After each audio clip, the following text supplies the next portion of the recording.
আসসালামু আলাইকুম। এখানে আপনারা দেখতে পারতেছেন অনেক দর্শক। তো আমি গেছিলাম আজকে গুলশান নিকেতন। তো হঠাৎ করে এত পাবলিক দেখে আমি ভাবছিলাম যে হয়তোবা সামনে ঈদ, হয়তোবা গরিব দুঃখীদের সাহায্য করার জন্য কেউ এগিয়ে আসতেছেন। তো পাবলিক হয়তো এত পাবলিক আসছে এই কারণেই যে হয়তোবা কিছু সাহায্য নেবে। কিন্তু এত লোকের কিভাবে সাহায্য দেবে আমার মাথায় আসতেছিল না। এর মাঝখানে হঠাৎ করে দেখলাম কিছু সাংবাদিক তারাও আছেন। তো এই সাংবাদিকদেরকে জিজ্ঞেস করলাম যে ভাই আসলে কি হয়েছে এখানে। তো তারা আসলে তো সহজে আমাদের সাথে ওইভাবে কথা বলে নাই। তো তার কিছুক্ষণের ভিতরে হঠাৎ করে দেখি যে এপাশে সেই 5ই আগস্ট অর্থাৎ 36শে জুলাইয়ের মতন কেমন যেন একটা হামলা শুরু হয়ে গেছে।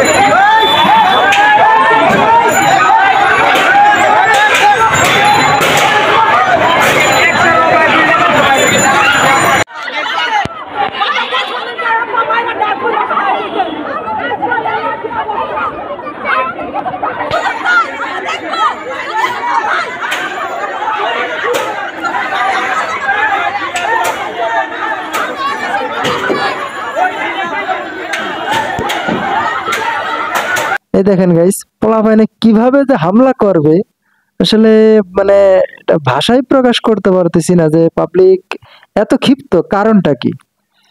তো অনেক কৌতূহল নিয়ে আসলে একটু এগিয়ে গেলাম যে আসলে কি হয়েছে এখানে এই বাসাটার ভিতরে। আমি ভাবছিলাম কি যে হয়তো বা মনে হয় কোনো আওয়ামী লীগের বড় ধরনের কোনো নেতা উনি আসছে এখানে। তো জনগণ হয়তো বা লুটপাট করার জন্য এই বাসাটাকে লুটপাট করার জন্য এই ভাঙচুরটা করতেছে।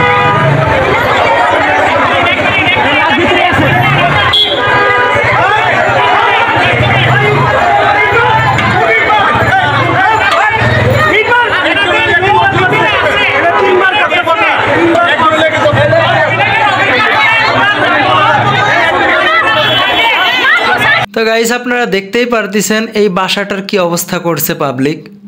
আর ইতিমধ্যে গুলশান থানার যে কর্মরত অফিসার উনিও আসছেন। পুলিশ অবশ্যই আগেই আসছে, পুলিশ ভিতরেও আছে, বাসাটার ভিতরে পুলিশ আছে, কিন্তু পুলিশে এখনও পাবলিককে কোনো আপডেট দিতে পারেন নাই। আর পাবলিক পুরো রাস্তাটা ব্লক করে দিছে, এক কথায় অবরোধ করতেছে পাবলিক। তো আমাদের মাঝখানে কিছুক্ষণের ভিতরেই বাংলাদেশ সেনাবাহিনী ওনারা আসবেন। ওনারা এসে তারপরে এটার একটা দেশের সেনাবাহিনী চলে আসছে, যাদের প্রতি মানুষের আস্থা বেশি। এই সেনাবাহিনীর প্রতি পাবলিকের আস্থা আছে, তাই ছাড়া আর কারোর প্রতি আস্থা নাই। পুলিশের প্রতি এত আস্থা নাই যে আস্থাটা সেনাবাহিনীর প্রতি আছে। এই দেশে সেনাবাহিনী চলে আসছে আমাদের মাঝখানে। এখন হবে সত্য বিচার, সেটা এখন বোঝা যাবে আসলে কি হয়েছে। এই দুপুর থেকে এত জনগণ এখানে, এত পাবলিক এখানে কি হয়েছিল কেউ জানে না। এখন হবে সেই জানার পরিণতি। এখন আমরা সকালে দেখবো যে সেনাবাহিনী আসলে কি করে। আসলে এই বাড়িতে কোনো লাশ আছে কিনা, কোনো কাজের মেয়েকে মারা হয়েছে কিনা, পাবলিকে যেটা মনে করতেছে এখানে কোনো কাজের মেয়েকে মারা হয়েছে, যে কাজের মেয়েটা মারা গেছে, এখনো ফ্ল্যাটে আছে, বের করতে পারে নাই।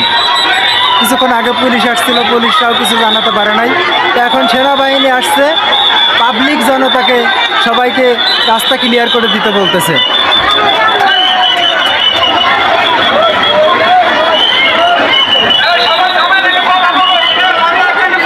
দেখি সেনাবাহিনী কি বলে এখন। তো গাইস, অবশেষে দেখতেই পারতেছেন বাংলাদেশ পুলিশ এবং বাংলাদেশ সেনাবাহিনী যৌথ বাহিনী দুইজনেই মিলে এই পরিস্থিতিটা সামাল দেওয়ার চেষ্টা করতেছে। তো পাবলিক আসলে এতই ক্ষিপ্ত হয়ে গেছে যে এখানে এই বাসায় আদৌ কি কোনো লাশ আছে না নাই এটা আসলে কেউ ক্লিয়ার করে বলতে পারে না এখনও।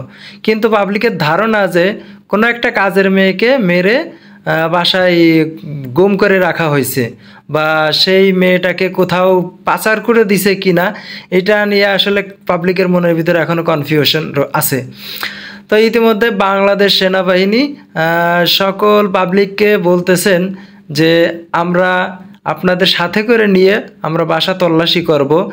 তো বাসা তল্লাশি করার পরে যদি কোনো লাশ থেকেই থাকে তাহলে অবশ্যই আমরা সেই লাশটাকে বের করে আনবো, প্লাস সেই সাথে এই বাসার যারা আছেন তাদেরকে দৃষ্টান্তমূলক শাস্তির প্রতিশ্রুতি দিল আর কি পাবলিকের কাছে। তো বাংলাদেশ সেনাবাহিনীর কথা শুনে সবাই একটু আস্থা ফিরে পেল এবং কি সবার ভিতরে একটু যেই উত্তেজনাটা কাজ করতেছিল সেটা এখন একটু আস্তে আস্তে ধীরে ধীরে ঠান্ডা হতে চলতেছে। তো সেই দুপুর থেকেই এই ঝামেলাটা চলতেছে আর কি। এই দুপুরের পর থেকে আমি এইখানে আসছি প্রায় 3টার দিকে। মানে আশা বা পাবলিকের একটা বিশ্বাস যে এই বাসায় গত বছরও নাকি এরকম একটা মেয়েকে মারা হয়েছিল, মারার পরে সেটার কোনো বিচার পায়নি। তো পাবলিক এবার আসলে খেপে গেছে যে প্রতি বছরকে তারা কি শুরু করেছে, কাজের মেয়েদেরকে নিয়ে যে নির্যাতন করবে, মারবে। তো এটার জন্যই আসলে পাবলিক রুখে দাঁড়াইছে। তো এখন তো আর বাংলাদেশ আমাদের সে আগের বাংলাদেশ নাই, এখন সবাই প্রতিবাদ করার শিখে গেছে। আর সেই দুপুর থেকে রাত এখন বাজে প্রায় 8টা পার হচ্ছে। তো এখনো আসলে পরিস্থিতিটা সামাল দিতে পারে নাই। তো গাইস দেখতেই পারতেছেন যে বাংলাদেশ পুলিশ বাহিনী ও বাংলাদেশ সেনাবাহিনী দুই বাহিনী যৌথভাবে রাস্তা ক্লিয়ার করার জন্য সবাইকে অনুরোধ করতেছে, আর সবাইকে আসলে চেষ্টা করতেছে যে রাস্তাটা যেন সবাই ছেড়ে দেন, রাস্তাটা যেন ক্লিয়ার হয়। তো আস্তে আস্তে আমরা দেখতেই পারতেছি যে সকল জনস্রোতাদেরকে পুলিশ এবং সেনাবাহিনী দুইজনে মিলেই রাস্তাটা ক্লিয়ার করার চেষ্টা করতেছে।